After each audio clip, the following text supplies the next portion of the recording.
MAD, Mutual Assured Destruction, was the military strategy of the two superpowers throughout the Cold War. The theory was that the terrible destructive power of nuclear weapons ensured that neither side dare attack the other because of the certainty that both sides would be destroyed. So each side devoted huge resources in an arms race to produce ever more powerful weapons it hoped never to use.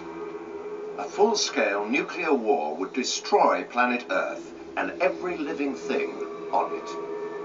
Of course, mad also means insane. In the 1950s, the fear of nuclear conflict was widespread.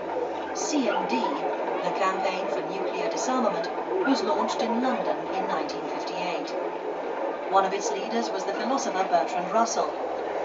But CND was supported by every section of society. We think that the policy which is being pursued by the Western powers is one which is almost bound to end in the extermination of the human race.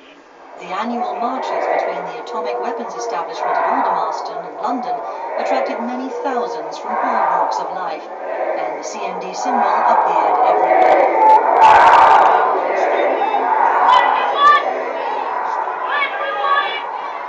From the mid-1960s, anger over the United States' role in the Vietnam War increasingly replaced nuclear issues as the subject of mass popular protests.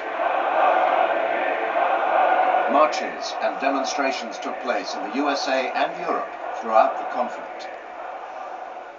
In London, protests in the late 1960s centered on the American embassy in Grosvenor Square. The protest became increasingly violent as police kept the demonstrators out of the embassy.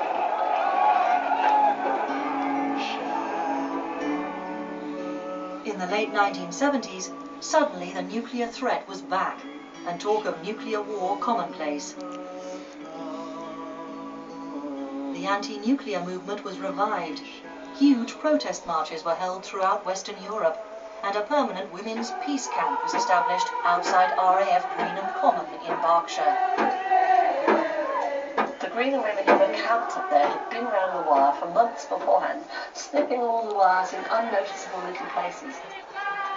So what was left to do on that day was very little. We only had to cut the top wire, holding it, and the whole fence came down. In December 1982, 30,000 women protesters linked hands around the base. But despite the pressure from disarmament groups, NATO went ahead with its deployment plans. From 1989 to 1991, the Communist Party dictatorships of the Soviet Union and Eastern Europe collapsed, and Germany was reunified. The Cold War was over.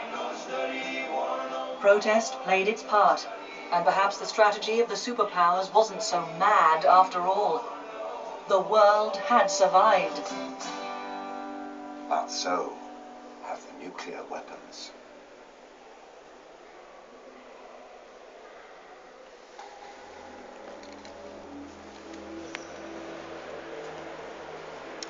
I remember most of that. However, not one of it shows any concern for the salvation of souls. Christ and Christ alone can save us. It was all about saving planet Earth. Nothing about saving mankind. Nothing about saving souls.